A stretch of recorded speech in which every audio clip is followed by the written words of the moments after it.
Hola, buenos días a todos. En primer lugar, dar la bienvenida a todos los que estáis hoy aquí con nosotros físicamente en la sala de prensa de la ciudad de BBVA.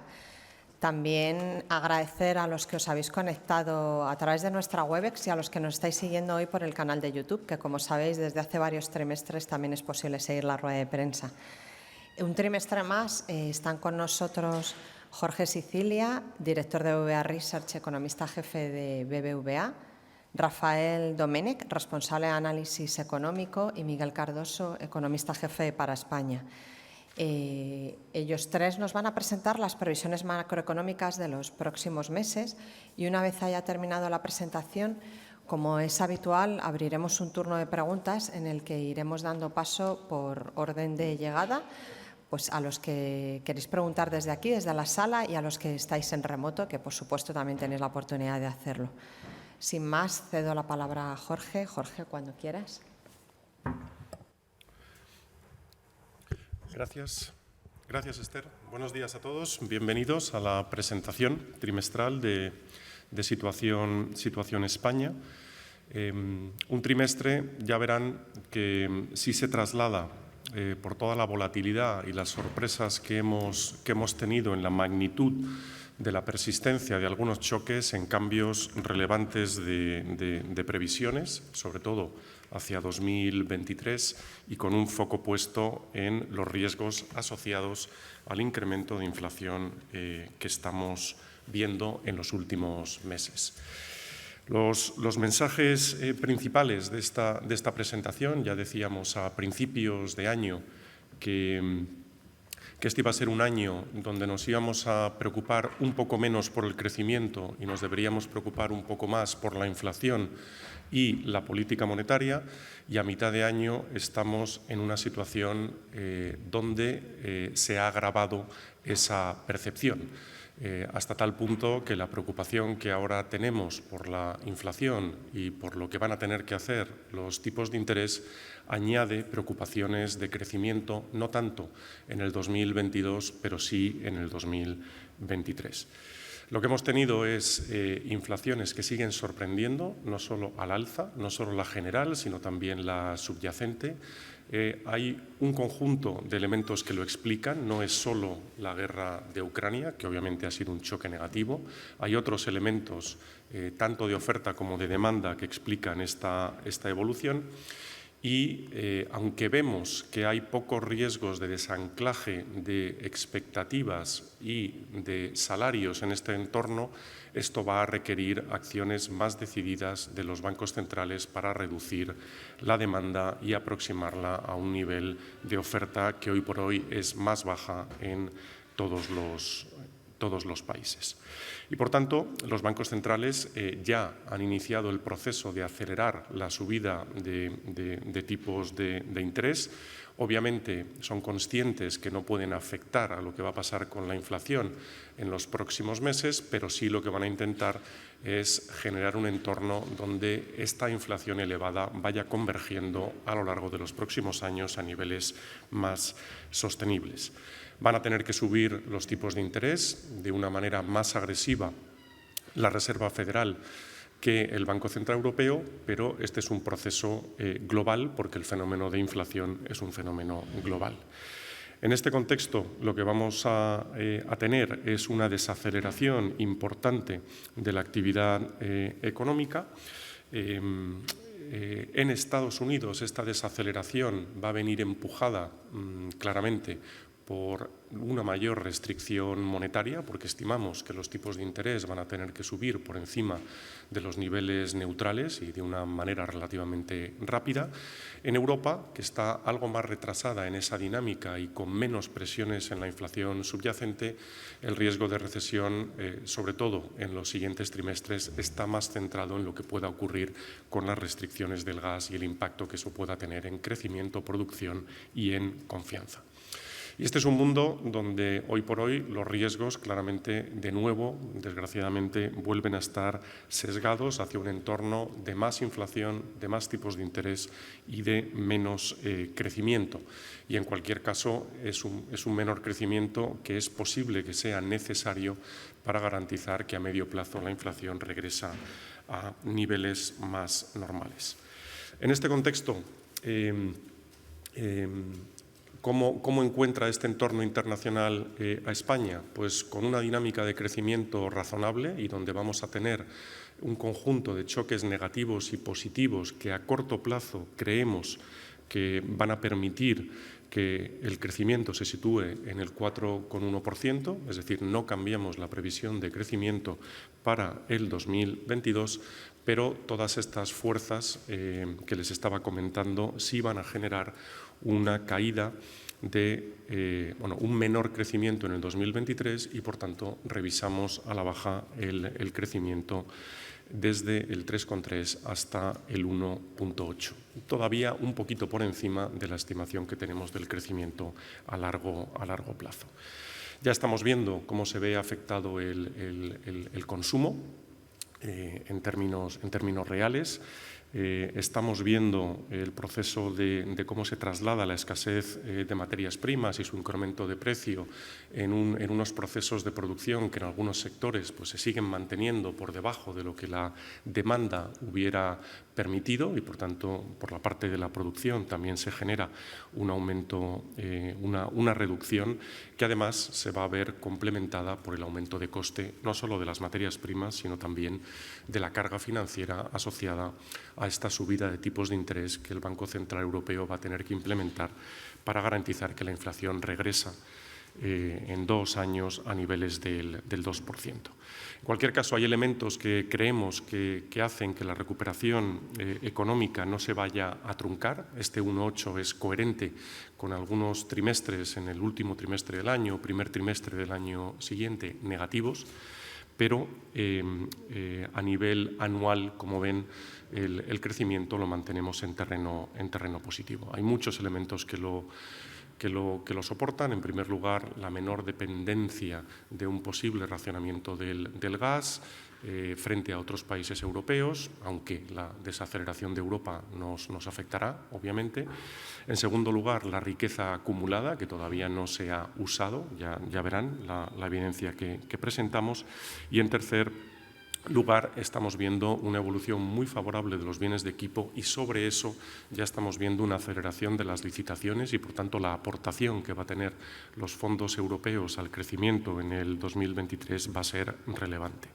Dicho eso, los riesgos son a la baja en este entorno, básicamente por elementos asociados a precio y restricciones de gas y también a el impacto que la mayor inflación va a tener en renta disponible y al impacto que la mayor inflación va a tener en una política monetaria restrictiva y, por tanto, en carga financiera. En cualquier caso, nos sigue pareciendo que la mejor respuesta tiene que ser de política económica aquella que se centre en colectivos vulnerables, aquella que acepte que el choque que estamos teniendo es un choque que implica una pérdida de riqueza para la economía española y que lo que hay que hacer es adecuar las políticas económicas para no empeorar esa situación. Entraremos en detalle en términos de lo que pensamos, por ejemplo, de pacto de rentas en la presentación y en otros temas, si quieren, en las preguntas.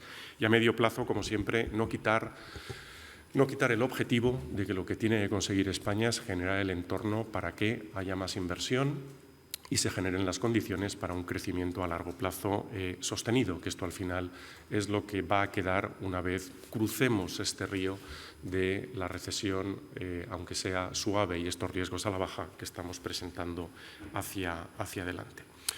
Bueno, muy rápidamente los elementos yo creo que están claros. Subida de precio de las materias primas muy presionadas por la guerra de Ucrania.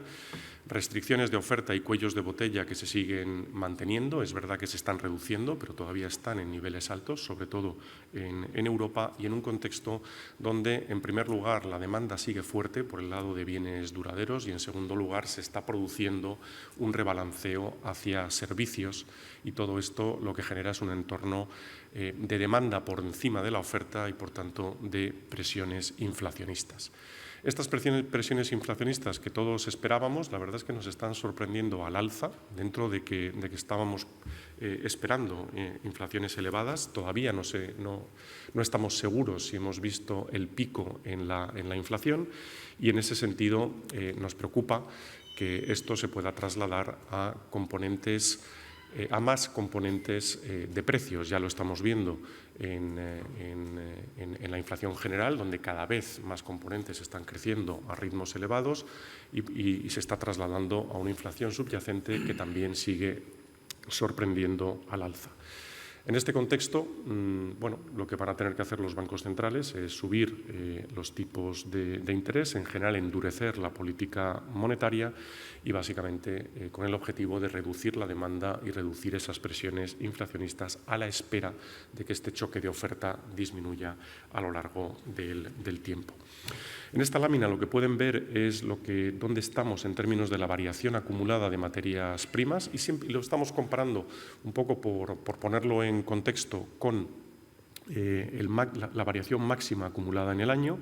Bueno, estamos mejor que lo que hemos estado en los puntos máximos asociados a la guerra, pero si se fijan, el incremento en el precio del gas europeo, que afecta significativamente a Europa, pues en este proceso, en las últimas semanas, donde se ha reducido el precio de muchas materias primas, el precio del gas se ha mantenido muy elevado, ¿no? Y en este sentido, lo que esto anticipa es que el precio del gas no depende ahora mismo de la demanda, sino depende de una cierta escasez de la oferta asociada por la restricción que está ejerciendo Rusia en Europa.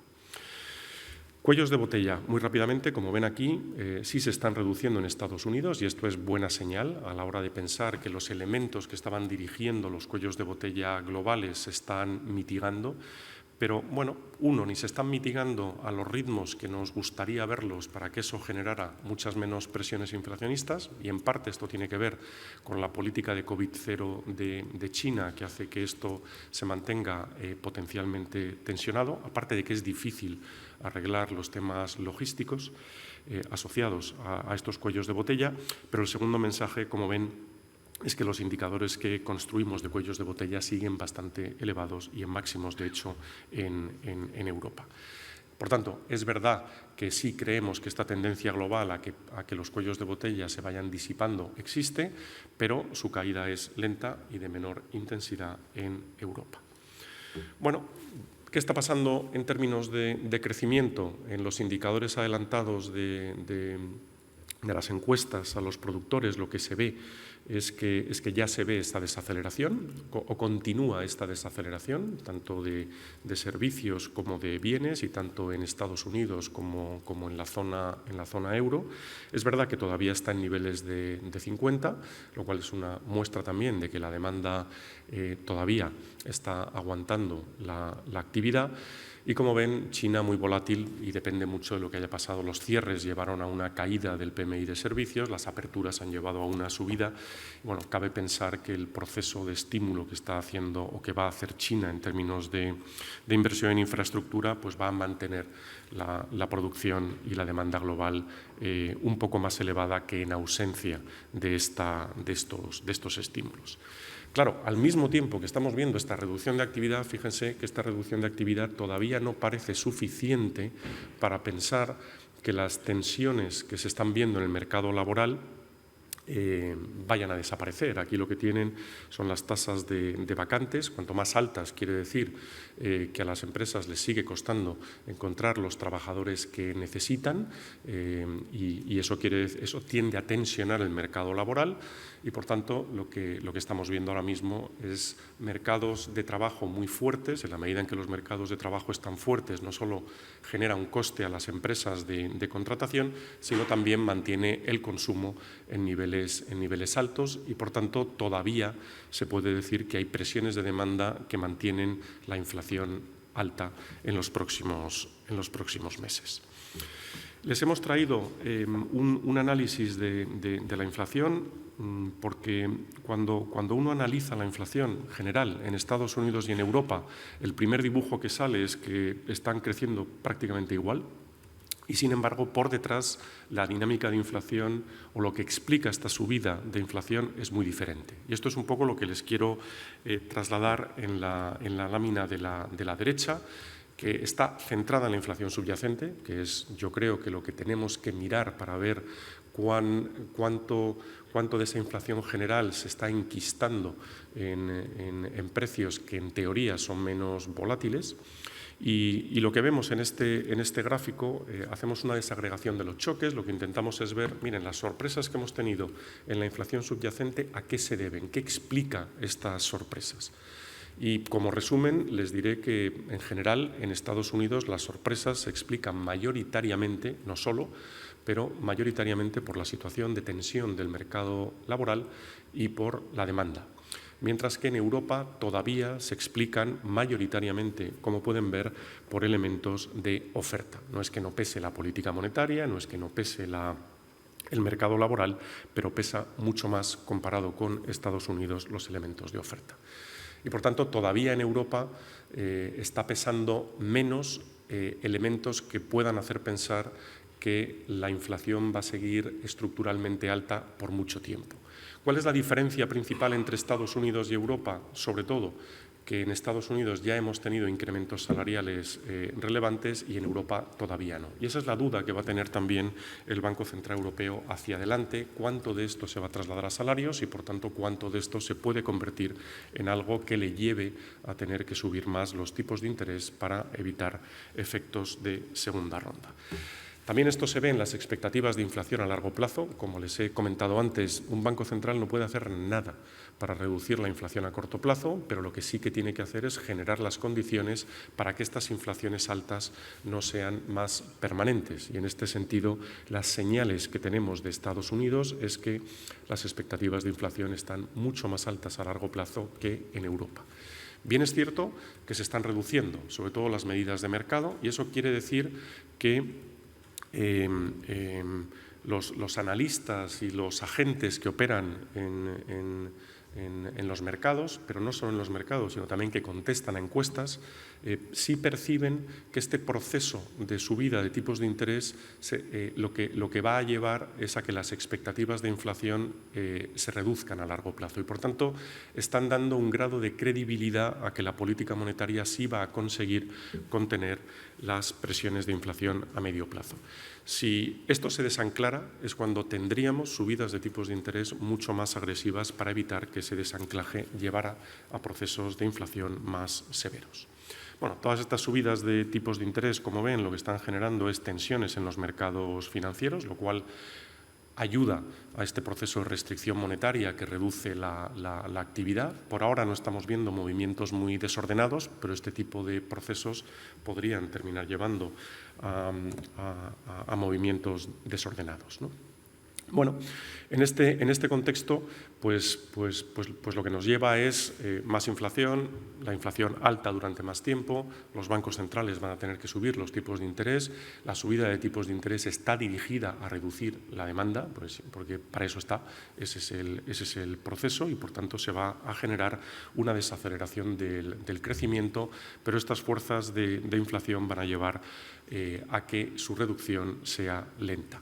Y este es un contexto de mayor riesgo. Es un contexto de mayor riesgo si la inflación sigue subiendo, si se desanclan las expectativas de inflación, puede llevar a que los bancos centrales pisen el acelerador un poco más de lo que a lo mejor necesitarían para garantizarse que esas expectativas no se desanclan y podríamos tener episodios de un menor crecimiento que lo que estamos contemplando ahora mismo en previsiones. ¿Qué es lo que tenemos para la Reserva Federal? Pues que va a subir de aquí a final de año los tipos de interés al 3,5%, que no los va a bajar a pesar de que tenga señales de desaceleración, no los va a bajar. La manera de controlar las expectativas incluso creemos que va a ser a diferencia de lo que hoy descuenta el mercado, que va a ser incluso subir los tipos de interés por encima de los niveles neutrales, hacia el 4%. El BCE va a necesitar menos, los va a subir hacia lo que estimamos que es un rango alto del equilibrio neutral a largo plazo, que es el 2%, pero no de golpe, lo va a subir de aquí a final de año al 1,25, que ya es bastante, y en el 2023 va a tener que seguir subiendo los tipos de interés en un contexto, como verán, de bastante menor crecimiento. ¿Qué entorno? Bueno, un entorno donde pensamos que Estados Unidos va a crecer solamente ligeramente por encima del 0,5, en torno al 0,7, básicamente por una desaceleración fuerte inducida por esta política monetaria. La desaceleración en Europa va a ser también significativa. Estamos bajando la previsión al 0,6 y también incorpora un par de trimestres de crecimiento negativo antes que lo que pensamos que va a ser el caso en Estados Unidos. Y como ven, el 2022 es distinto en el sentido de que todavía nosotros teníamos contemplado en Europa una desaceleración más fuerte en el segundo y tercer trimestre asociado a la evolución de los precios del gas. Esa no se ha producido y en la medida en que retrasamos este proceso nos lleva a una revisión al alza en Europa, no en Estados Unidos, del crecimiento en el 2022. En cualquier caso, como digo, el nivel de actuación de la política monetaria no es ahora, va a ser a partir de los siguientes trimestres y, por tanto, se va a notar más hacia el 2023.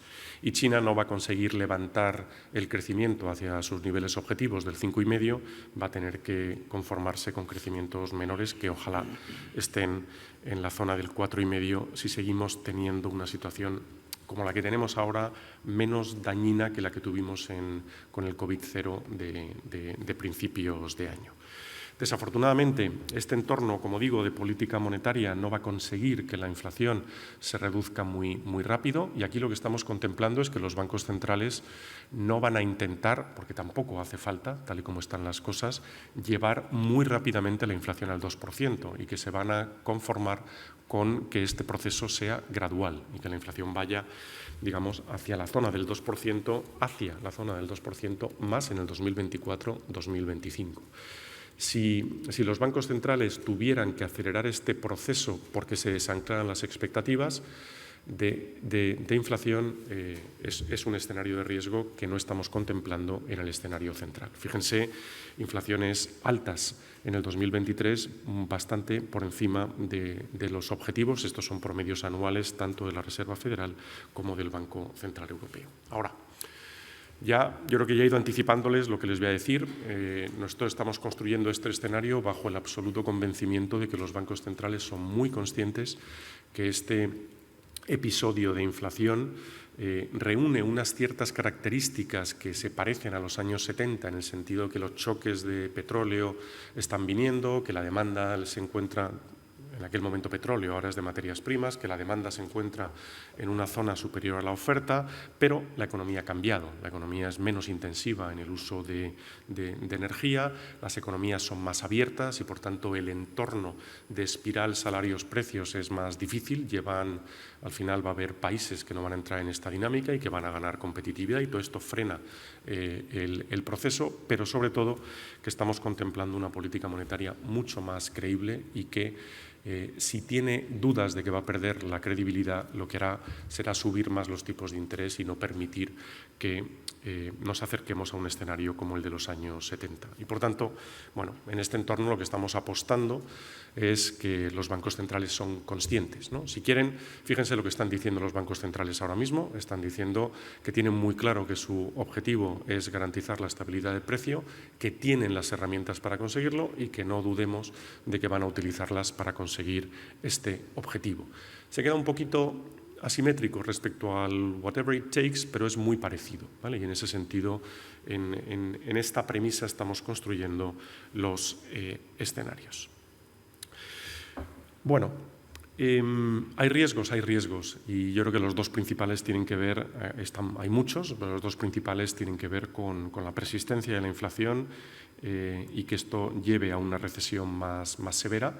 o bien a corto plazo por acción de política monetaria, o bien, si no llega la reacción de política monetaria, por un desorden en la generación de precios que al final lleve a menor crecimiento, menor inversión, menor consumo, etcétera. Estos son los principales riesgos. Y dentro de estos riesgos pues, se abren algunos relacionados, ¿no? En Europa tenemos el riesgo de la fragmentación financiera, que esperemos que no ocurra y que creemos que no hay razones para esperar que ocurra, y que tanto el Banco Central Europeo como los países tomen las medidas que tengan que tomar para garantizar que esto no pase.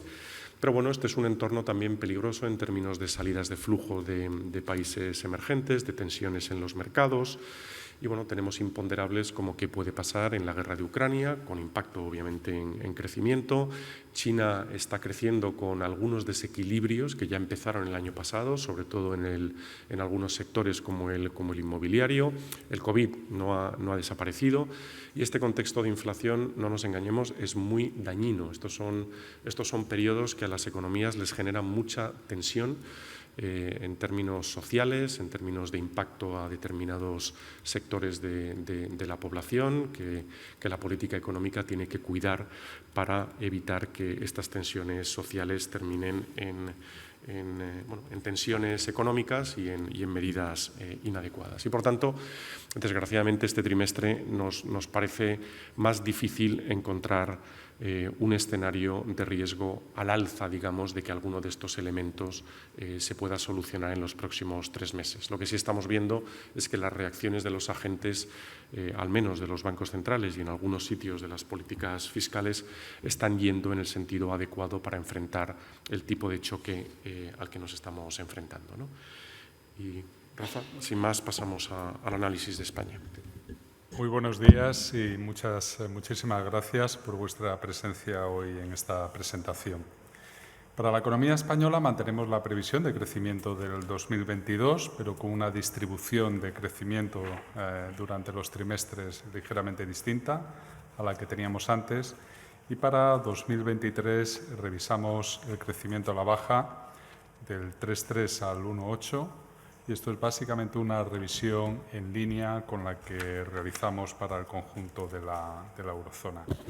Si vemos en este gráfico la descomposición de la revisión del crecimiento del PIB en 2022, que es neutral, lo que podemos comprobar es que básicamente el error de previsión que cometimos fundamentalmente en el primer trimestre se ve compensado con la mejoría en los datos que hemos ido conociendo el segundo trimestre y que esperamos para el tercero, en relación a las previsiones que teníamos cuando se desencadenó la guerra de Ucrania, que esperábamos un mayor impacto a largo plazo. Como ha dicho Jorge, lo que hemos hecho ha sido básicamente trasladar ese impacto en el tiempo. Sin embargo, para 2023, ahí sí que tenemos ya una revisión de crecimiento del 3,3 al 1,8. Con diferencia, el factor más importante es la revisión producida por la disminución del crecimiento económico en Europa, que supone 1,2 puntos de esa revisión, el aumento de la incertidumbre, que restaría unas 4 décimas, y luego el impacto como consecuencia del endurecimiento de la política monetaria, una normalización de tipos más rápida de lo que nosotros esperábamos y que explica el conjunto de la revisión. Con todo, los últimos datos conocidos también hacen que esa revisión vaya a ser algo menor de lo que podría haber sido, ¿no? Bien, si revisamos los factores que están detrás de esa revisión a la baja del crecimiento en 2023, el primero de ellos es el impacto negativo de las perspectivas de menor crecimiento dentro de la eurozona. En este gráfico lo que pueden ver para 2023 es el impacto fundamentalmente proviene a través del crecimiento de las exportaciones de España, que va a ser menor, un menor crecimiento de las exportaciones. Con respecto a las previsiones de crecimiento que teníamos anteriormente de la eurozona, ese crecimiento de las exportaciones sería de hasta 3 puntos porcentuales menos y, por lo tanto, todo ello reduciría el crecimiento del Producto Interior Bruto en 1,2 puntos, ¿no? El segundo de los canales es, como decía, este entorno de mayor incertidumbre que afectará a la confianza del consumo privado. En este gráfico pueden ver el impacto que tendría sobre el Producto Interior Bruto el aumento de la incertidumbre, que en este caso la medimos a través de este indicador financiero que es el VIX, ¿no? Estaríamos hablando de aproximadamente entre 4 y 5 décimas de menos crecimiento en 2023 y aproximadamente entre 2 y 3 décimas en 2024, ¿no? En cuanto a al impacto que tiene los incrementos del precio del gas y del petróleo, en este gráfico pueden ver que el impacto del gas, en la medida que aquí ha habido menos sorpresas en precios, es menor, no así en términos de... O sea, la revisión es esta barrita de color verde más claro. El impacto acumulado es las previsiones que teníamos anteriormente, más la revisión a la baja que hacemos con respecto al trimestre anterior. Estaríamos hablando de un impacto acumulado entre gas y petróleo de unos 2 puntos porcentuales, ¿no? El impacto mayor en términos de revisión es el que se produce por el aumento del precio del gas con respecto a las expectativas que teníamos para el 2023. Con todo, las medidas, ¿no?, que ha adoptado el Gobierno a corto plazo tendrían un impacto moderado pero positivo en términos de descenso del precio de la electricidad y, por lo tanto, también en la reducción de la inflación general. Otro factor que altera nuestras previsiones de crecimiento para el 2023 es esta mayor intensidad en el proceso de normalización de tipos de interés por parte del Banco Central Europeo. Las simulaciones que hemos realizado con los modelos que nosotros manejamos pues nos vienen a decir que el impacto acumulado en 2022 y en 2023 pues supone prácticamente un punto menos de crecimiento económico. Como siempre, pues el canal a través del cual actúa esta subida de tipos de interés pues es el aumento de la carga financiera de hogares y de empresas, por lo tanto reduciendo los recursos disponibles para el consumo y para la inversión. En efecto, aumento de precios, aumento del coste de financiación y, por lo tanto, un efecto negativo sobre la demanda agregada. Bien,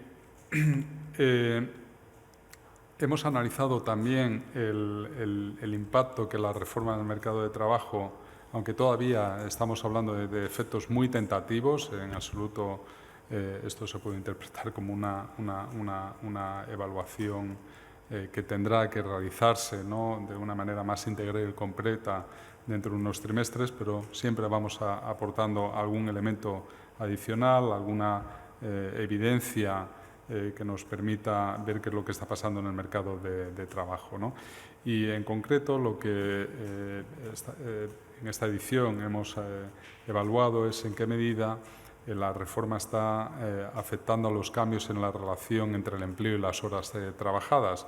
Lo que hemos visto es que en los últimos trimestres, y nuestros modelos están empezando a aprender de este cambio en la relación que hay, los aumentos de la afiliación a la Seguridad Social se han ido traduciendo en un crecimiento menor del Producto Interior Bruto. Y una posible explicación tiene que ver con la evidencia que presentamos aquí, ¿no? Y es que esa afiliación tan intensa que se está creando, que en el segundo trimestre, en términos de ya corregidos por variaciones estacionales y efecto del calendario, estamos hablando de un crecimiento del 1,1%, pero en términos de horas trabajadas podría ser menor. Es decir, que hay más creación de empleo, pero también con un reparto, con una redistribución de las horas de trabajo, y en parte tiene que ver porque, como apuntan estos gráficos, tanto en los contratos a tiempo completo como en los contratos a tiempo parcial,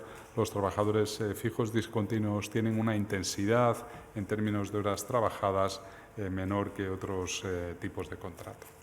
Bien, con todo, cuando cogemos y utilizamos todos los datos en tiempo real en nuestros modelos, ¿no?, para predecir, ¿no?, el crecimiento del trimestre en curso, como pueden ver en este gráfico, esos datos, sobre todo ya cerrados en el caso del segundo trimestre, apuntan a un crecimiento de unas 6 décimas, ese crecimiento trimestral, unas 6 décimas que está muy por encima de las previsiones que teníamos hace 3 meses de incluso una contracción económica. Es decir, que estos son buenas noticias, ponen de manifiesto que la economía española está aguantando mucho mejor de lo que se preveía el impacto de la guerra de Ucrania y el incremento en el alza del precio de las materias primas, particularmente de los productos energéticos, ¿no?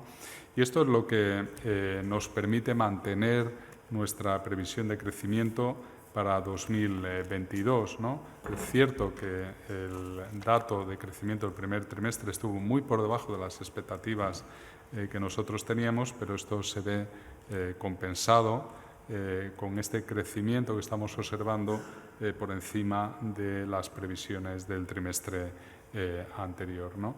Los datos, como decía anteriormente, de afiliación a la Seguridad Social han sido particularmente buenos y la evolución del gasto con tarjeta de crédito de los clientes de BBVA o de otros clientes, pero que pasan por terminales, por puntos de venta de BBVA, pues apunta a que el consumo continuará creciendo en el sector servicios. Y esto es particularmente importante en el caso de los no residentes y del gasto presencial con tarjetas extranjeras, ¿no?, que nos permite ese gasto presencial con tarjetas extranjeras, que es esta línea azul del gráfico, que nos permite prever, ¿no?, cuál va a ser el comportamiento. Ven que hay una correlación muy estrecha entre ambas variables que nos permite, por lo tanto, prever cuál es el consumo final de los no residentes. Todo ello apunta a que superaremos el gasto ya realizado por estos consumidores no residentes en el año 2019. Esto está obviamente en términos nominales, nos iríamos fácilmente a ya niveles del 110% con respecto al 10% por encima fácilmente de los niveles que observábamos en 2019. Luego estamos viendo también que otro de los componentes de la demanda agregada que está resistiendo muy bien es la evolución de las exportaciones. Cuando analizamos cuáles son las industrias que exportan, que están creciendo más, vemos que el índice de producción industrial se ha recuperado ya a los niveles del 2019, pero que lo ha hecho con una composición muy heterogénea entre sectores. Hay sectores que tienen niveles de producción por encima del 30% de los que tenían en 2019, por ejemplo, la fabricación de productos farmacéuticos o de tejidos textiles, mientras que otros pues, todavía están claramente por debajo de los niveles anteriores a la pandemia, ¿no? El sector del automóvil, ¿no?, pues es un buen ejemplo. En general, lo que estamos viendo es que aquellos sectores con un mayor crecimiento de su producción pues son sectores que tienen una menor dependencia de la energía o que se ven favorecidos por este proceso ya de digitalización que se ha visto intensificado por la pandemia. Otro de los componentes de la demanda agregada que está creciendo de una manera muy dinámica es la inversión, particularmente en maquinaria y bienes de equipo. También en lo que es el conjunto de la inversión hay una heterogeneidad muy grande.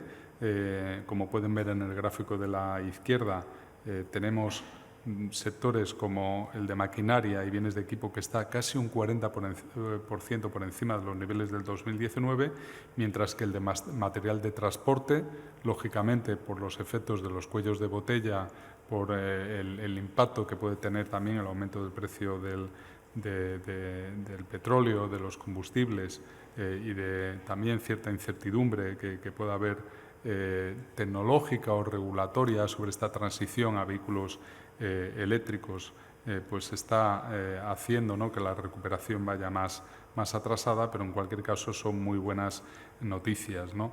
Y particularmente la inversión en maquinaria y bienes de equipo, que está muy ligada a las exportaciones españolas al exterior, ¿no? Cuando hacemos un zoom sobre esta inversión en maquinaria y bienes de equipo en el gráfico de la derecha, pues pueden ver que fundamentalmente todas aquellas inversiones ligadas a la fabricación de productos electrónicos, motores, generadores y transformadores eléctricos, es decir, en general todo lo ligado a la electrónica, a la producción eléctrica, pues va claramente más destacado. Pero en general la inversión en bienes de equipo está comportándose de una manera muy dinámica, más dinámica que en las salidas de otras recesiones económicas, y por lo tanto esto puede ser un factor que apoye la competitividad de la economía española. Luego, otro de los factores, ¿no?, que permite, ¿no?, que la economía española aguante en esta situación de incertidumbre, como señalaba Jorge, es la bolsa de ahorro embalsado, que seguirá apoyando la evolución de la demanda interna, tanto el consumo como la inversión de los hogares. Estimamos que el exceso de ahorro acumulado prácticamente sigue intacto con respecto a los trimestres anteriores, en el entorno de los 80.000 millones de euros, ¿no? Una parte de este ahorro podría empezar a utilizarse para aumentar la tasa de inversión de los hogares. De hecho, estamos viendo ya señales de que esto está ocurriendo tanto en el 2021 como en el inicio del 2022, aproximadamente 2 puntos porcentuales más sobre la renta bruta disponible de los hogares, ¿no?, de estar por debajo del 6 a estar cerca ya del 8%, y esto podría tener recorrido un entorno de tipos de interés que van a seguir continuando a niveles bajos, unas condiciones de acceso a la financiación bastante favorables, junto con el incremento de la inflación, que tiende a incentivar o adelantar las decisiones de consumo general, pero también las de inversión por parte de las familias, y que hace más atractiva la vivienda como un activo de inversión. Al mismo tiempo, estamos viendo una aceleración de la licitación de obra pública. En este gráfico se ve claramente, cuando comparamos la evolución hasta los datos de mayo-junio del 2022, está muy por encima de lo que vimos incluso ya en la prepandemia, en el año 2019, ¿no? Esa licitación ha repuntado en el inicio del 2022, la puesta en marcha del plan de recuperación, que también se está con una aceleración de las licitaciones. Se han licitado ya más de 13.000 millones de euros hasta junio del 2022.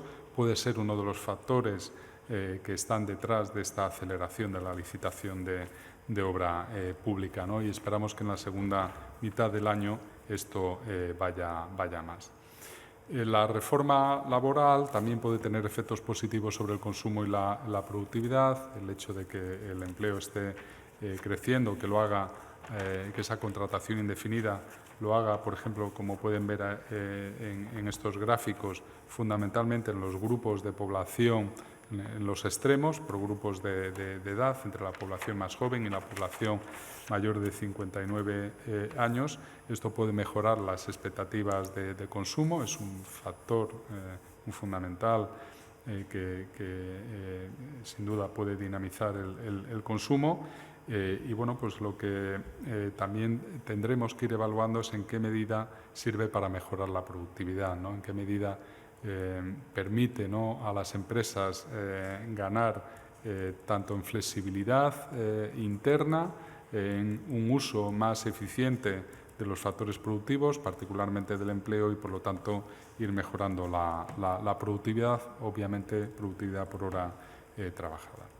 Si vamos a la sección de riesgos, lo que nos encontramos, como ya apuntaba Jorge, es que hay un sesgo al alza en la inflación. En este gráfico lo que nos preocupa es que frente al indicador habitual que se suele utilizar de inflación subyacente, que es la línea azul de color más oscuro, lo que vemos es que los indicadores de inflación, de tasa de crecimiento de la inflación subyacente mensual anualizada, una vez que corregimos por la estacionalidad y los efectos de calendario, vemos que, sobre todo, ¿no?, ese indicador mensual anualizado está por encima de la inflación subyacente y esto podría sesgar al alza todavía o nos hace prever que la inflación subyacente pueda seguir teniendo recorrido al alza en los próximos meses, ¿no? Otro de los riesgos es que, a pesar de que ya ha transcurrido la primera mitad del año, todavía no se ha avanzado en el pacto de rentas. Hasta el momento, lo que estamos viendo, una vez que hacemos la descomposición de cuáles son los componentes de la variación interanual del deflator del PIB, esta es la inflación doméstica, la inflación producida por la economía española, no la inflación importada. La diferencia, básicamente, aunque son dos variables bastante distintas, el IPC y el deflator del PIB, pero nos dan una idea, una aproximación, esa diferencia a cuál es la inflación que estamos importando del resto del mundo. Como pueden ver, el deflator del PIB todavía tiene unas tasas de crecimiento bastante contenidas. No estamos viendo, por lo tanto, una contaminación significativa de esa inflación importada a la inflación doméstica. Vemos que los márgenes son los factores los márgenes empresariales, ¿no?, esa contribución negativa que más están aguantando ese deflator del Producto Interior Bruto, esa inflación doméstica. Aunque los salarios tienen también una contribución negativa, lo cierto es que una vez que corregimos los salarios por la productividad, ¿no?, por ese comportamiento negativo de la productividad, los salarios corregidos por productividad estarían teniendo una contribución positiva, ¿no?, al crecimiento del deflator. Y como pueden ver en este gráfico, en las dos últimas barras, claramente el componente que más está contribuyendo al crecimiento del deflator del PIB son los impuestos ligados a la producción. Otro de los factores de riesgo es que, aunque la ejecución se está acelerando, podamos seguir viendo retrasos, ¿no? Claramente nosotros esperamos que en 2022 y sobre todo en 2023 el plan de recuperación vaya a tener una contribución al crecimiento económico muy positivo, ¿no? Como pueden ver ahí, incluso revisamos al alza la ejecución del plan de recuperación para este año. Pensamos que va a estar en el entorno de los 15.000 millones y para el año que viene en una horquilla entre 15 y casi 25.000 millones, ¿no? De hecho, a nada que apliquemos un multiplicador fiscal, ¿no?, un multiplicador de impacto de estas inversiones del plan de recuperación de estos fondos europeos sobre la economía española, ligeramente por debajo del 1, pero cercano a esa cifra, prácticamente esto ya de por sí justifica todo el crecimiento que prevemos para 2023, ¿no? Por lo tanto, la ejecución, ¿no?, que efectivamente esta previsión que tenemos de ejecución de los fondos europeos que pueden ver en este gráfico es clave para que se materialice nuestra previsión de crecimiento para el año que viene. Y otro de los factores de riesgo pendientes de qué es lo que termine anunciando el Banco Central Europeo con el mecanismo de antifragmentación, lógicamente no solo dependemos de lo que haga el Banco Central Europeo, sino también de lo que hagan nuestras cuentas públicas, ¿no? Y aquí esto puede ser un factor de riesgo en la medida que, como pueden ver en este gráfico, esperamos una reducción muy moderada del déficit fiscal, tanto en 2022 como sobre todo en 2023. Pasaría el déficit del 6,8 al 5,5 en 2022 y del 5,5 al 5,4 en 2023, pero lo que nos preocupa es que todo el ajuste, toda esa reducción del déficit se debe a la variación cíclica, a ese crecimiento cíclico de la economía. De hecho, lo que es el ajuste en términos estructurales sería negativo, no estaría contribuyendo al ajuste fiscal, sino todo lo contrario. Tanto en 2000, de acuerdo con nuestras estimaciones, tanto en 2022 como en 2023 estaría aumentando el déficit estructural en casi 1,5 puntos en términos acumulados. Con todo, el buen trabajo que ha hecho el Tesoro Público en ir alargando el vencimiento medio de la deuda, lo que nos permite estimar es que una subida del tipo medio de la deuda de unos 100 puntos básicos en 2022 o de 70 puntos en 2023 no llegaría a desencadenar ningún tipo de senda explosiva del endeudamiento. Hablamos aquí del aumento del tipo medio de las nuevas financiaciones de la deuda, teniendo en cuenta que la mayor parte de la deuda no la tenemos que financiar. Y ya para acabar, pues obviamente prácticamente la misma lámina que teníamos el trimestre anterior. En estos momentos de incertidumbre en el entorno económico internacional, lo mejor que podemos hacer en la economía española es aportar certidumbre tanto con la agenda de reformas como con el aprovechamiento, ¿no?, del plan de recuperación, transformación y resiliencia, ¿no?, para aumentar el crecimiento potencial, aumentar el empleo, sobre todo también para atraer inversión, no solo para promover inversión nacional, también atraer inversión de fuera, ¿no? Y como hemos comentado anteriormente, a la espera de ese mecanismo de antifragmentación por parte del Banco Central Europeo, pues es muy importante, ¿no?, el compromiso de España con un plan, con una hoja de ruta de consolidación fiscal a medio y a largo plazo que sea creíble, que sea firme y que pues, permita que España quede al margen de cualquier tipo de volatilidad en los mercados de deuda soberana.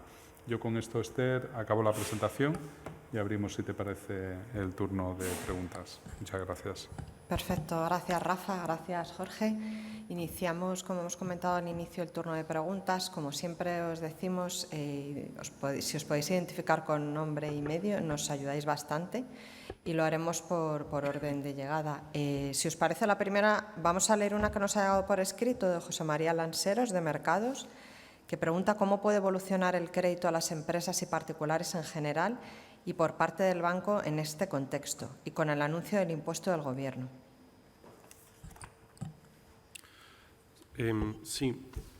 Gracias por la pregunta, José María. Obviamente, cualquier cambio de entorno económico como el que tenemos va a afectar las previsiones de crédito. Ya sabéis que no las hacemos públicas en detalle, pero obviamente un entorno de menor crecimiento, un entorno de mayores tipos de interés, pues seguramente respecto a la previsión nos va a llevar a revisar a la baja respecto a las previsiones que teníamos hace 3 meses, ¿no? Y en este sentido, todos los elementos apuntan a que la evolución del crédito va a ser algo menos favorable que la que hubiéramos tenido en otro entorno económico.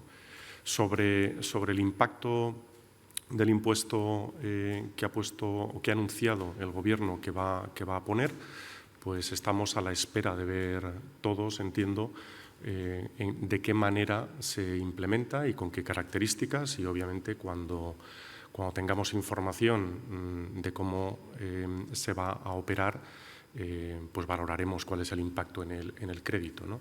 De todas maneras, les recuerdo que tenemos una publicación que ya hicimos en el 2018, hace unos años, donde intentamos, ya saben, en este esfuerzo que intentamos hacer después de la crisis financiera para introducir en los modelos económicos el sector financiero como canal importante de cómo se desarrolla la economía, pues hicimos simulaciones de qué implicaba buscar ingresos impositivos basados en un impuesto a la banca. Y el resultado de este estudio pues muestra que el nuevo equilibrio respecto al anterior, todo lo demás dado, pues te lleva a un equilibrio con menos crédito, a un mayor coste, y esto lleva a un menor crecimiento agregado de la economía, que al final incluso termina impactando en una menor recaudación global por esta desaceleración económica, ¿no? Y en ese sentido, digamos que como economistas este tipo de impuestos nos parecen contraproducentes, ¿no? Por tanto, algún impacto tendrá, pero difícil a estas alturas valorar cuánto. Perfecto. La siguiente pregunta la van a hacer desde sala, Eduardo, cuando quieras. Hola, ¿qué tal? Buenos días. Soy Eduardo Ortega, del Español Invertia. Y tenía un par de dudas. Primero, perdón, ya saben que la pregunta estrella de hoy va a ser el tema del impuesto a la banca, es lo que hay, es lo que toca. Yo voy simplemente a pedirles, la han dado un poco por encima, pero una valoración y sobre todo una valoración de, hablamos de un impuesto que va a ser temporal, no va a ser como el que usted ha comentado, el de 2018, que iba a ser permanente. Lo único que le quería preguntar es si, en otra medida, todo aquello de 2018 se puede extrapolar a esa figura. También le quería preguntar si, igual que en este caso las energéticas, las previsiones de recaudación del Gobierno son realistas. Ya hemos visto como con otras figuras, como la tasa Google y la tasa Tobin, se hicieron unas previsiones de ingresos elevadísimas y al final se quedaron por el camino. También tenía otra pregunta que tiene que ver con la inflación y los efectos en segunda ronda, porque si se revisa las tablas salariales, no, las subidas de salarios por convenio que se acaban de actualizar del Ministerio de Trabajo con el dato de IPC, salen resultados muy llamativos, como que en Castilla-La Mancha, región donde más sube el IPC, es la segunda en la que menos suben los salarios. Quería preguntarles, porque Comisiones Obreras dice eso, ¿ya estamos viendo efectos de segunda ronda por los márgenes empresariales? Y de verdad podemos ver con las subidas por convenio que estamos viendo, como ustedes han comentado en su presentación, muy por debajo de la propia inflación, ¿podemos temer efectos de segunda ronda? Incluso, ¿cuál sería el tope de las subidas salariales para que no viéramos efectos de segunda ronda? Y finalmente, también les quería preguntar, han dado una previsión, yo entiendo que hay mucha incertidumbre en esto, pero han dado su previsión del segundo trimestre, tercer trimestre. Yo quiero preguntarles qué va a pasar en el cuarto trimestre. Ustedes esperan, ya saben que en términos generales, también en el empleo, esperamos que ahí vaya, no sé qué expresión utilizar, digamos que se rompe el optimismo, por decirlo de alguna manera. No sé si esperan datos negativos en empleo, en economía para el cuarto trimestre. Me gustaría que nos dieran algún tipo de previsión, a pesar de la incertidumbre. Muchísimas gracias. Bueno, muchas gracias a ti, primero por venir.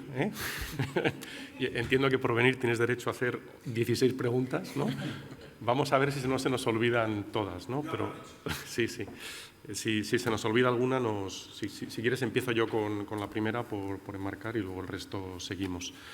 Lo primero, oye, fenomenal que te hayas leído este paper del 2018. Efectivamente, es un modelo sofisticado y efectivamente es un modelo de equilibrio general donde se introduce el sector financiero y donde lo que hacemos es plantear un incremento impositivo que recauda un 0,1 y lo que hacemos es asumir que es permanente para ver los impactos a corto y a largo plazo.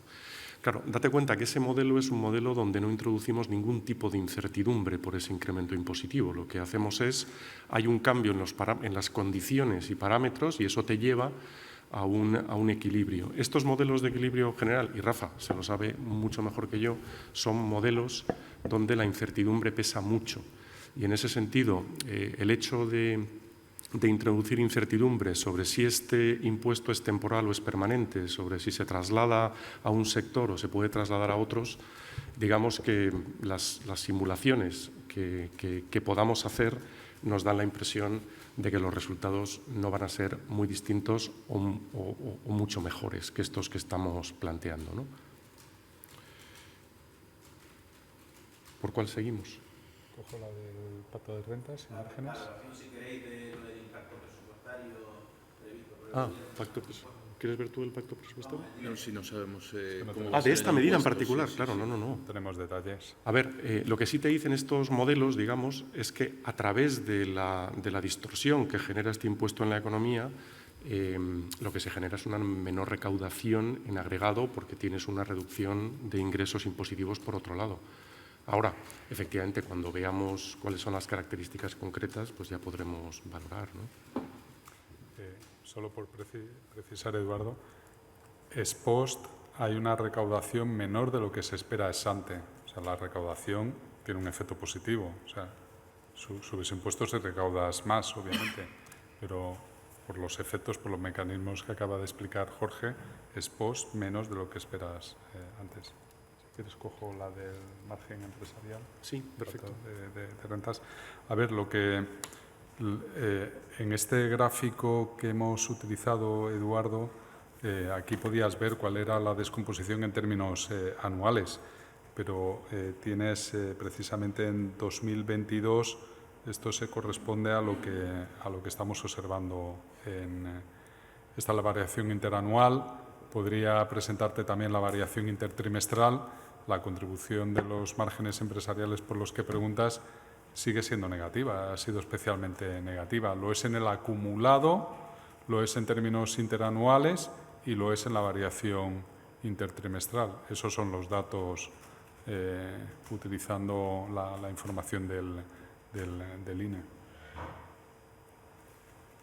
Y nos queda lo del crecimiento, ¿no? Sí, lo del crecimiento, efectivamente, lo que estamos esperando es una desaceleración intensa hacia el cuarto trimestre de este año y primer trimestre del siguiente. En general, estamos previendo que haya una contracción de la actividad como resultado de los factores que ha explicado Rafa, el incremento que estamos viendo en la inflación, el impacto que eso puede tener en el poder adquisitivo de las familias. Efectivamente, estamos apuntando a que va a haber un agotamiento del impacto positivo que ha tenido la vacuna y la eliminación de restricciones sobre el gasto en servicios, y también que conforme se acerque el invierno, pues lo que podríamos ver ahí es una elevada incertidumbre acerca de la disponibilidad de gas en algunos países europeos. Todavía no sabemos cuándo se van a resolver estos problemas que estamos viendo en las cadenas de producción.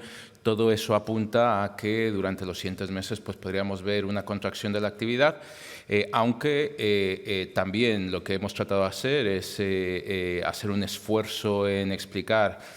Esta contracción ya la teníamos en el escenario anterior, la teníamos en el segundo y tercer trimestre de este año, no se han dado y se han dado por fortalezas específicas que Rafa ha tratado de explicar, esta evolución de la industria, de las exportaciones, etcétera, y por lo tanto lo que pensamos es que esa caída de la actividad pues muy probablemente va a ser menor de lo que en principio teníamos previsto en el escenario que presentamos hace 3 meses.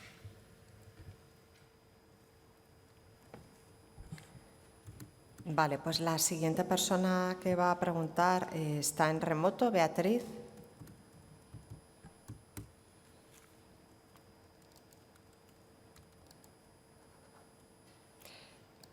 Hola, buenos días.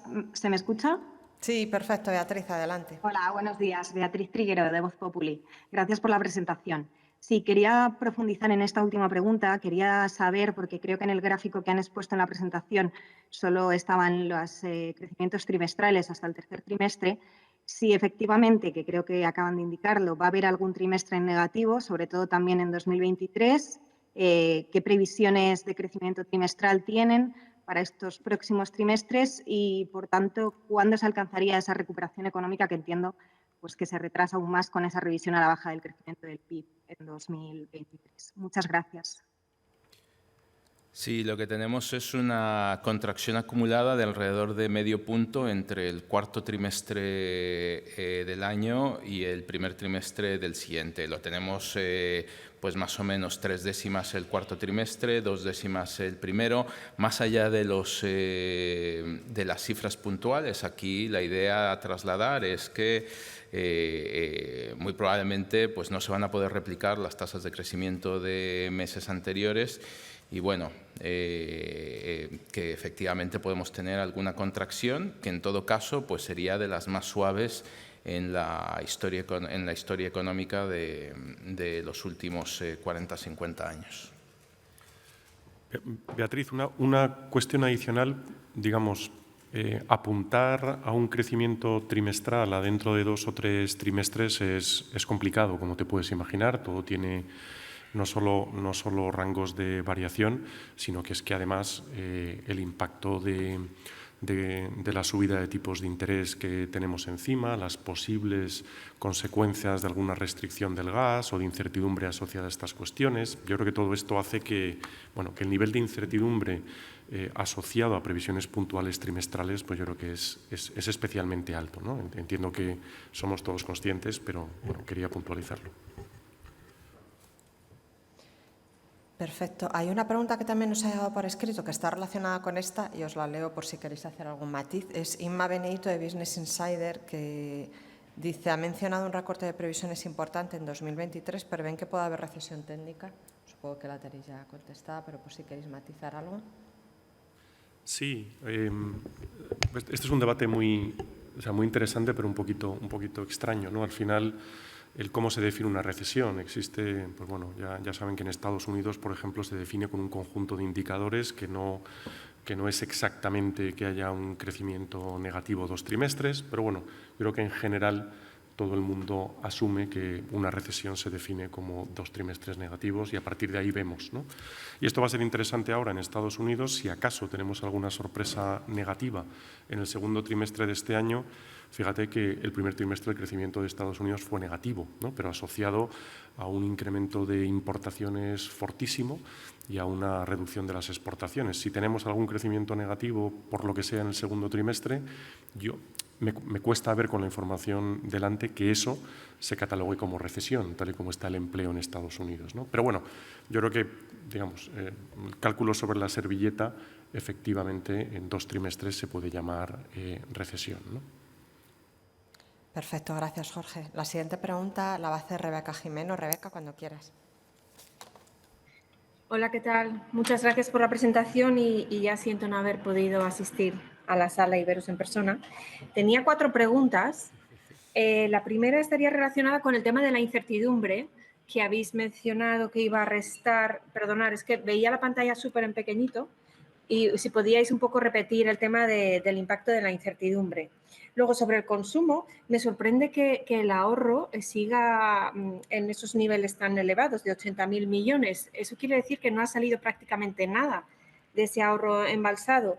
Y si no estáis viendo, lo que a lo mejor sí que se observa en otros países es esa salida del ahorro un poco para amortiguar la subida de los precios. Y un poco más, si podíais elaborar un poco sobre cómo veis el consumo en los próximos trimestres en España. Y luego las otras 2 preguntas son el IPC, por lo que he sumado, vuestro impacto de las medidas del Gobierno eran 0,8 y 0,1, casi un punto de reducción del IPC con las medidas adoptadas por el Gobierno. Y ellos dicen 3 puntos, entonces, no sé, esta diferencia me parece como un poco llamativa.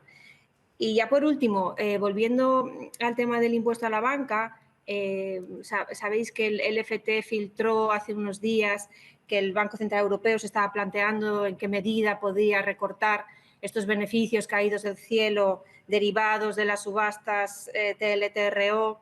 Entonces, yo no sé si esto a vosotros, olvidándonos del impuesto que se ha anunciado en España, si este argumento de beneficios caídos del cielo a la banca por esta situación de subida de tipos de interés más anticipada y más elevada de lo previsto, que es como que te cae la pelota a ti en tu terreno de juego un poco de casualidad, si compráis este argumento.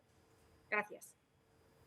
Sí, compramos. Rebeca, ¿puedes repetir la última parte? Porque no se te ha ido... La última palabra, yo creo, sí.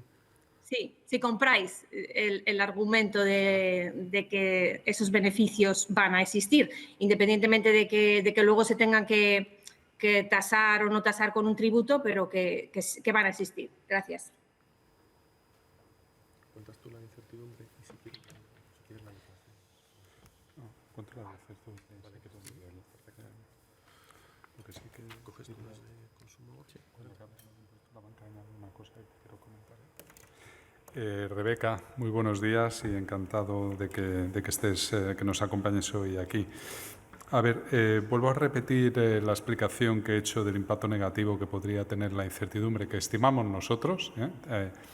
También hay incertidumbre sobre el efecto que la incertidumbre tiene sobre la previsión económica del 2023, como te puedes imaginar. Es decir, que esto tendría unos intervalos de confianza bastante amplio, pero lo que nos indican nuestros modelos es que restaría del orden de unas 4 décimas de crecimiento. Y esto fundamentalmente, la incertidumbre aquí la medimos a través de variables financieras, incertidumbre en los mercados financieros y el efecto que esto tiene sobre la actividad económica real. En definitiva, 4 décimas menos de crecimiento. Sí, adelante. Venga, efectivamente, Rebeca, una de las cosas que nos viene sorprendiendo es que la tasa de ahorro se está manteniendo relativamente elevada, con lo cual quiere decir que los flujos de consumo se están financiando relativamente con el ingreso corriente de las familias. No están tirando de esa riqueza que se acumuló durante la crisis. Vamos a ver, creemos, un cambio en este comportamiento durante el segundo o tercer trimestre. Es posible que la tasa de ahorro caiga por debajo de niveles en los que está ahora mismo, que son cercanos a los promedios históricos, y esto va a significar que esa caída del ahorro, que muy probablemente va a venir por mayores niveles de consumo, se va a producir financiado por ese ahorro que fue acumulado durante el confinamiento y que todavía no ha sido utilizado. En todo caso, y yendo a la segunda parte de esta pregunta que hacías respecto a las perspectivas del consumo, creemos que hay un riesgo de agotamiento aquí, particularmente como ya estamos viendo, por ejemplo, que el incremento en precios está reduciendo el consumo de algunos bienes, obviamente la electricidad, el combustible. En segundo lugar, estamos viendo cierto agotamiento en el gasto en algunos bienes que se beneficiaron con la pandemia, como algunos bienes de consumo duradero o mobiliario del hogar. En tercer lugar, pues este incremento que vamos a ver durante el segundo o tercer trimestre del gasto en servicios, no sabemos qué tan sostenible puede ser. Sabemos que ya en el segundo trimestre es muy probable, por ejemplo, que el gasto por parte de extranjeros, el consumo de no residentes, sobrepase los niveles de 2019 y muy probablemente vamos a tener un crecimiento adicional durante el tercer trimestre, con lo cual nos vamos a colocar en niveles relativamente elevados en consumo de servicio, en turismo extranjero, y es difícil que veamos esto de manera sostenida durante el final de este año o principios del siguiente, con lo cual parte de esa desaceleración o esa caída del crecimiento que esperamos tiene que ver con un consumo que por el momento lo consideramos que podría estar estancado en el cuarto trimestre de este año y en el primer trimestre del siguiente. Hay factores para pensar que esto hay soporte para pensar que en un entorno de contracción el consumo se va a mantener. El primero es esa tasa de ahorro que se mantiene, ese ahorro acumulado que se mantiene relativamente elevado, pero también hay que tomar en cuenta que las tasas de paro pues, están en mínimos de los últimos 15 años y eso también apoyará el consumo. Respecto a la pregunta sobre el impacto en el IPC, vas a poder ver en la presentación que, bueno, ahí tenemos algunas estimaciones acerca de cuánto puede ser la caída en el precio de la electricidad, entre el 12 y el 33%. El impacto en el IPC pues, depende de ese intervalo. Tomar en cuenta que el precio de la electricidad es alrededor de un 4% de la cesta de consumo en el IPC. ¿Qué tanto más caiga el IPC? Pues dependerá de cuánto pueda trasladarse esa caída en el precio de la electricidad a los precios, es decir, cuánto suponga de reducción en costes y cuánto puedan las empresas trasladar a precios. Nosotros estamos asumiendo pues, una traslación relativamente en línea con la experiencia histórica y por eso es que nos sale ese margen entre 0,3 y 0,8. Cómo haya hecho el Gobierno las estimaciones, pues ya es algo que es una pregunta más para ellos, ¿no? Nuestra estimación pues, es esto, entre un 0,3 y un 0,8, dependiendo de qué tanto se vaya a trasladar esta caída en el precio de la electricidad hacia el resto de precios en la economía. Fenomenal. Un pequeño recordatorio por la parte del ahorro. Los datos que presentamos son nominales, ¿vale? Entiendo que tienes ahí también, o sea, que cuenta en el argumento que estás haciendo. A ver, por contestar, sí me interesaba saber tu última palabra. No lo compro, ¿no? O no lo comparto, digamos, el tema este de beneficios caídos del cielo. Cada vez que cambia alguna condición, no se puede definir de esa manera. Entonces, por la parte del BCE, los TLTROs, efectivamente, de repente han cambiado las condiciones económicas que han llevado al propio BCE a decidir subir los tipos de interés de una manera más acelerada que la que tenía previsto, y en este sentido hay una serie de condiciones de liquidez que se daba con unas características de proveer de crédito a la economía para beneficiarse de un tipo de interés un poquito más beneficiado, siempre para generar un aumento de crédito, y esas condiciones de repente han cambiado, pero digamos beneficios no los hay a futuro más de los que los ha habido a pasado. El TLTRO se diseñó con ese objetivo para que hubiera liquidez y para que la banca pudiera dar crédito en un entorno, facilitar que la banca pudiera dar crédito en un entorno de muchísima incertidumbre, ¿no? Entonces, todo lo que tenga que ver ahora con cambiar las reglas a mitad de juego te plantea, primero, que no es un beneficio caído del cielo, ¿no? Y luego, segundo, que puede poner en peligro, como siempre, este tipo de instrumentos en el futuro, ¿no? Porque, bueno, en la medida en que tú estás asumiendo un riesgo, lo estás haciendo con una expectativa. Entonces, bueno, estoy en desacuerdo.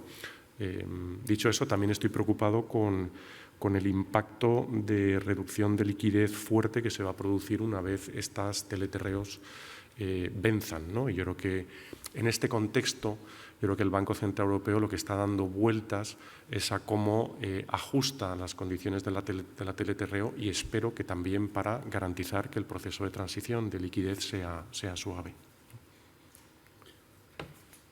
Yo, si me permites, Rebeca, al hilo de la última pregunta, que me ha parecido muy interesante, quiero hacer si me permites, una reflexión metodológica adicional, ¿no? Porque decías, bueno, sin hacer nada aumentan los beneficios.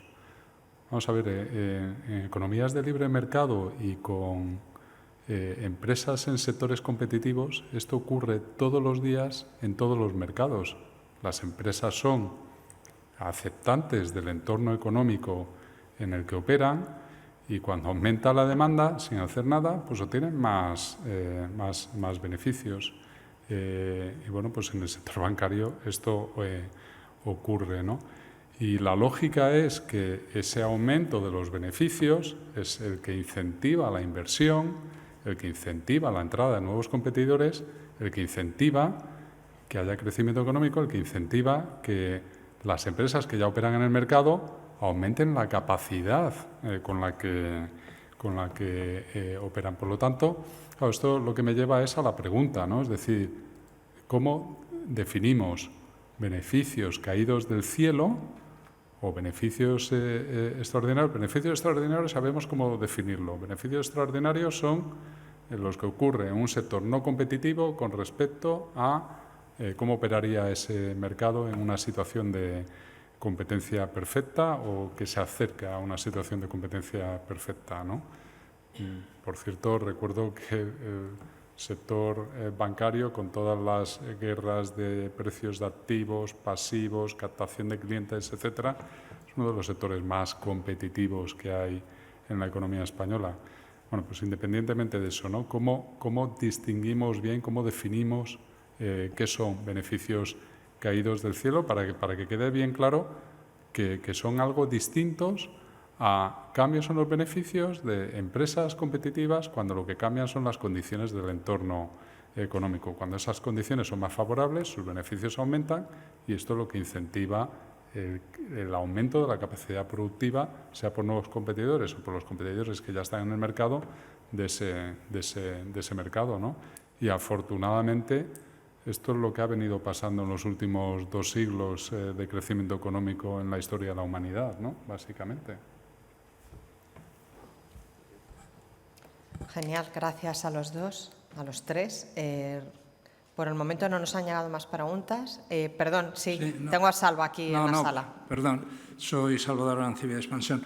No, quería saber, ante el panorama contractivo del cuarto trimestre y del primero del año que viene, ¿qué piensan que va a pasar en el mercado de trabajo?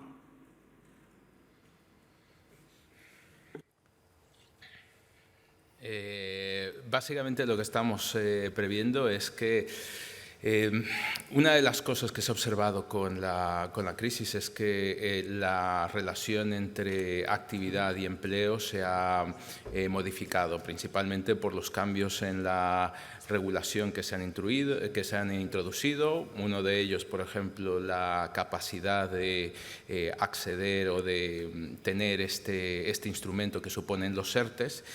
Y, por lo tanto, lo que estamos previendo es que eso por un lado. Y luego, por otro lado, está el tema del incremento que se ha producido en el coste de contratar trabajadores temporales, el incremento en la contratación de fijos discontinuos.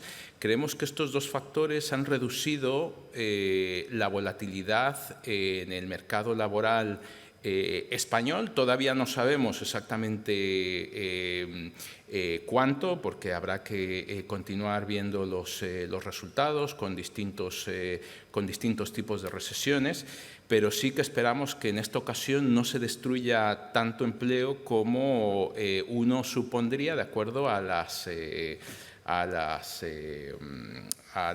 situación que ha vivido en anteriores ocasiones la economía, con lo cual lo que tenemos en términos de variación trimestral de empleo es en términos desestacionalizados, pues prácticamente un estancamiento tanto en el cuarto trimestre de este año como en el primer trimestre del siguiente. La evolución de la tasa de paro pues dependerá de si en ese momento lo que tenemos es un incremento de la población activa o no, si lo que tenemos más inmigración o más gente que por la reducción en ingresos decida acceder al mercado laboral, pero por el momento lo que pensamos es que el efecto sobre el empleo va a ser relativamente moderado, ¿no? A diferencia de otras ocasiones donde lo que hubiéramos visto es probablemente una destrucción de empleo mayor que la caída en términos absolutos del PIB. Yo esperaría un poco eso, ¿no?